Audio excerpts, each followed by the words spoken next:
Agora eu vou falar um negócio pra você, meu irmão. Quem tem homem, você que não bota as barbas de molho, rapaz. Que o cara faz 18 anos e quer dar na tua cara, meu irmão. É. Você tá de brincadeira, brother? Tu pode ter 5 metros de altura, te deito no aço, rapaz. Porque eles...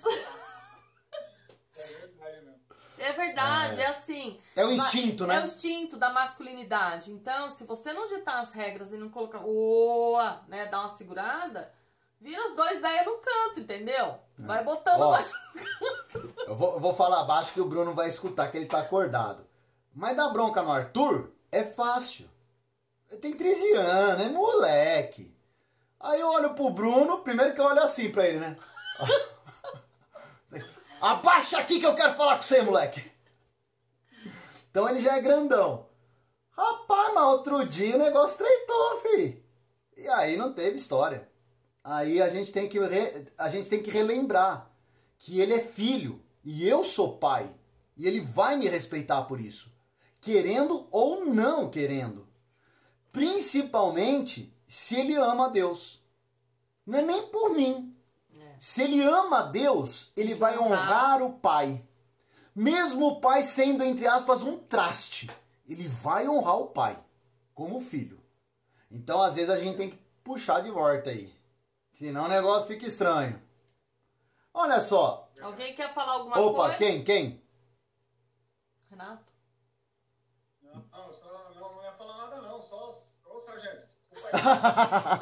Vocês estão um pouco assustados com a aula de hoje, gente? Pode falar, tá todo mundo meio... Fala. Com a aula não, tô assustado com ela, né? Eu acho que semana que vem ninguém vai aparecer. É. Imagina isso aqui fardado. Deus do céu. É nada, mas eu compenso de outra forma. É a Alessandra lá, ó, bonitinha, loirinha, olhinho claro. Toda... Sou brava, gente. Que esses homens aqui é só no chicote.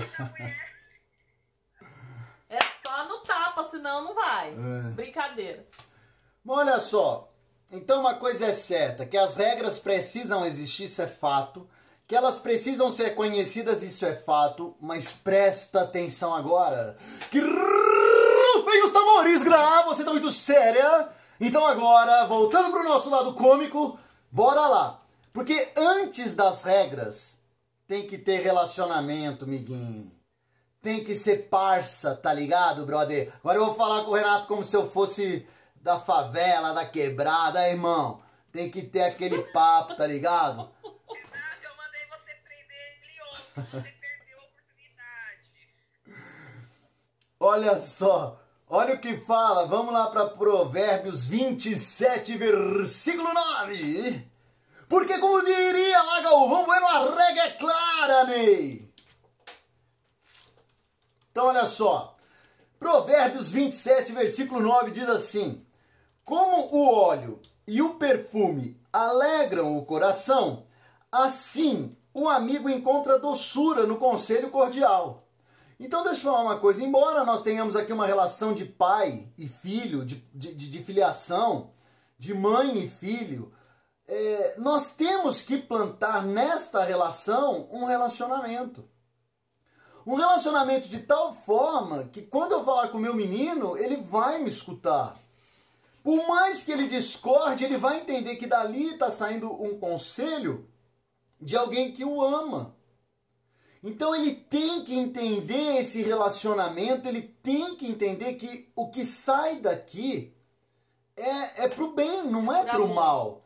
Pode até ser, e isso acontece, que a minha ótica e a ótica dela em determinado momento venham a estar equivocados. Pode acontecer mesmo. Mas a ideia é plantar um caminho produtivo na vida das crianças. Então os filhos, eles percebem isso quando eles encontram um relacionamento. Bora lá. É simples assim, quando você conversa com alguém que você sente que gosta de você, por mais que você discorde, você trata mal? Em regra, não.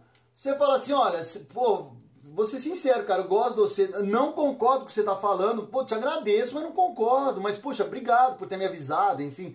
você trata aquela informação de uma forma receptiva e cordial.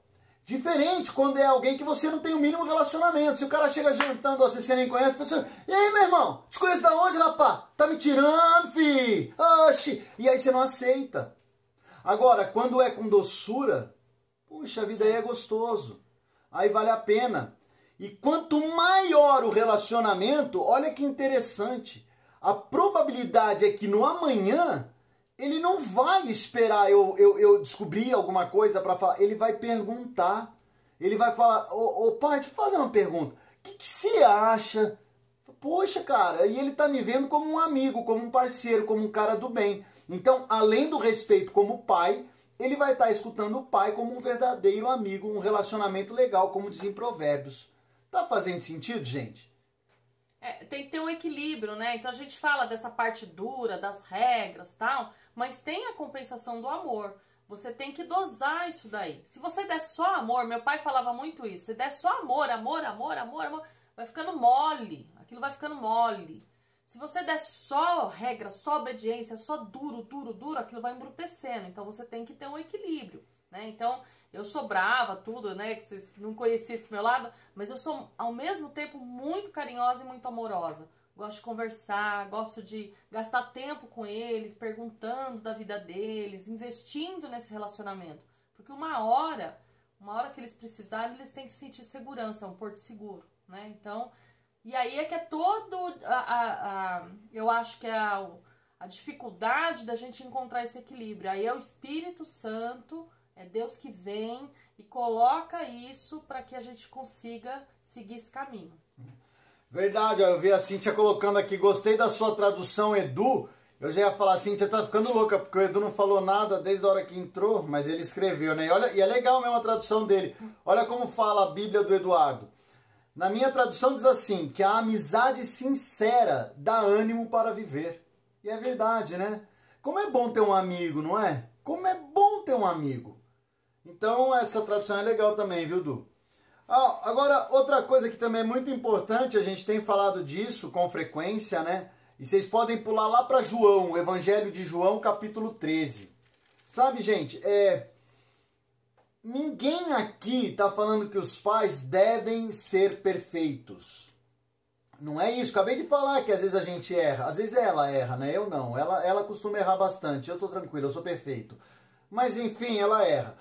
Mas tá tudo bem, porque Deus deu essa possibilidade dela errar, né? Então olha o que fala em João 13, até perdi o versículo, viu como eu não erro?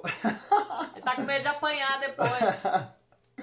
Ó, João 13, versículo 15, diz assim, porque eu vos dei o exemplo para que, como eu vos fiz, façais vós também. Então olha só, a primeira deixa de João 13, 15 é que Cristo nos deu um exemplo para que viéssemos a segui-lo.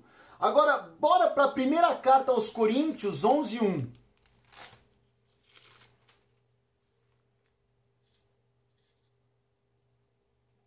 Olha só. Sede meus imitadores, como também eu sou de Cristo. Então, duas vezes, né? Primeiro ali Jesus falando e agora Paulo. Os dois falando que nós deveríamos repisar os passos de Jesus. Agora, esse repetir, inegavelmente, às vezes, eu não vou conseguir e vou falhar. Por isso que a ideia aqui é que eu tenha coerência. Qual é a coerência? Pô, meu pai quer ser igual a Jesus. Isso é coerente. Agora, ele não é perfeito. Porque a perfeição significaria que eu sou Jesus. Eu não erro nunca. E aí, agora falando sério, tirando a brincadeira de lado, nós erramos. Então, perfeito eu não sou, mas eu tenho coerência, eu quero ser Jesus. Então, olha só, filho, eu te dei uma bronca assim, assado, mas por qual motivo? Vamos ver na palavra de Deus, vamos ver se o pai tem razão. Ó, o pai tem razão. Ih, olhamos a palavra de Deus. Filho, aqui acho que o pai pisou na bola, né? Olha, gente, quantas vezes eu não repreendi, ainda hoje ou ainda ontem, eu falei com dureza. Depois eu falo pra ela, falei, olha, até acho que eu tinha razão. Eles tinham que ser repreendidos, mas não da forma como eu repreendi. Exortei com ira. E aí o cardo virou, entornou. E aí eu tenho um problema muito sério. Vamos ver, Filipenses 3,17, Du. Vamos pegar aqui Filipenses 3,17. Diz assim: irmãos, sede imitadores meus e observais os que andam segundo o modelo que tendes em nós. Mais uma vez ele falando, imita, segue os meus passos, segue como eu sigo e por aí vai.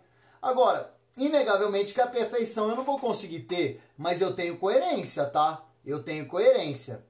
E olha que interessante, ontem, essa apostila aqui, embora a gente recupere ela e adeque, mas essa parte ela é antiga. E ela fala a mesma coisa que o pastor falou ontem. Olha só, ser pai é ser mestre. E ser filho é ser discípulo. Então, só relembrando o significado de mestre que o pastor passou ontem. Ser mestre não é só passar uma informação, é buscar uma transformação. Então eu vou informar qual é a verdade, mas eu vou tentar fazer com que ele se transforme, sendo uma pessoa melhor, mudando o jeito de ser, mudando a forma de tratar as coisas, então tendo ele também uma novidade de vida. Tá dando link, irmãos? Tá dando... Se vocês quiserem falar, dá um salve, hein? Então, beleza. Então, eu tenho que ser um mestre e o meu filho ser um discípulo, né? Aprende seguindo e segue aprendendo. Tranquilo. Mas eu tenho que ter inspiração e motivação. Foi mais ou menos o que nós falamos para aquela mãe ontem. Olha, que você tenha inspiração e que você continue sendo uma mãe que busca ensinar a verdade de Deus, por mais difícil que pareça. Então o Espírito Santo me inspira e me motiva a continuar. Porque às vezes é difícil. Às vezes você repreende, exorta e tá na mesma. Fala, oh, mas se não muda. Coisa chata. Mas daí você tem que ser motivado. Não vai mudar, um dia muda, um dia vai. E aí o Espírito Santo te inspira e você vem com uma nova deixa e o moleque aprende. E assim, rotineira, sucessiva e continuamente nós vamos vivendo na educação e criação dos nossos filhos. Tá indo bem, irmãos? O que vocês estão achando aí do nosso bate-papo de filhos? Filhos e filhas, né? Porque senão ele vai ficar bravo, porque ele só tem menina. Então é filhos e filhas, né? Fica tranquilo. E isso, Wagner, é um processo contínuo, né? Porque vem fase, cada fase parece que a gente vem uma situação nova, né? E a gente tem que conduzir os filhos como um exemplo. Eles nos veem como espelho, né? Para que eles possam nos ver como espelho deles. E é muito interessante, quem tem mais de um, às vezes o que você usou no primeiro não funciona no segundo. É impressionante.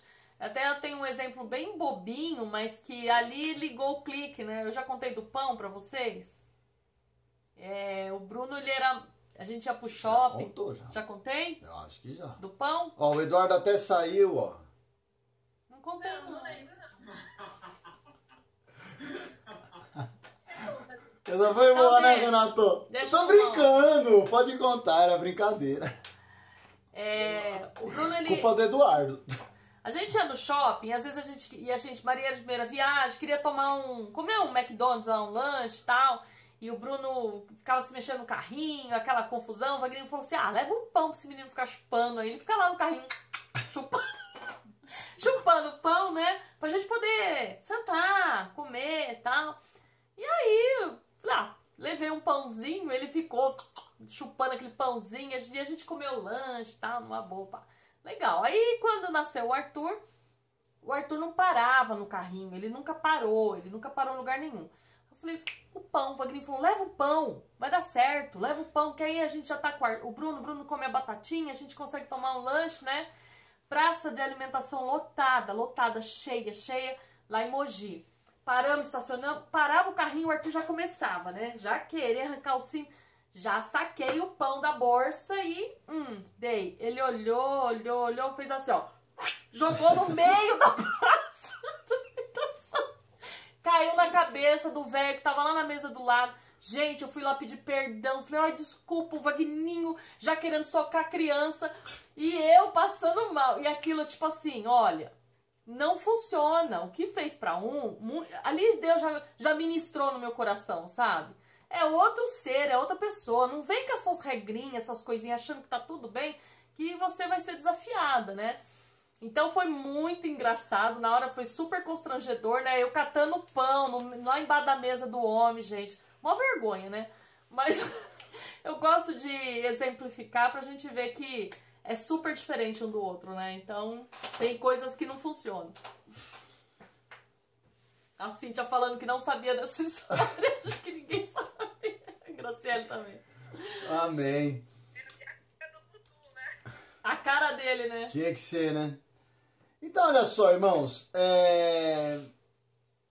O que é a Rose ali, ó? Os meus são personalidades totalmente diferentes. Sim. É isso mesmo, né, Rose? Eles são... são duas pessoas diferentes, como cada um é diferente de cada um, né? Mas, enfim, estamos chegando ao final do nosso bate-papo, Graciele! Adoro a Graciele. A Graciele é show de bola. É isso aí, Gra. Chegando ao fim de mais um bate-papo, onde podemos entender melhor a nossa vida, né? Vamos tirar print. Ô, Cíntia, mas você tem que aparecer, né? Aê, Cíntia. Ó, a Gra fazendo mó rebu, Renato, na rua. Polícia atrás dela. A guarda municipal. Coisa feia. Se não sou eu acalmar os homens.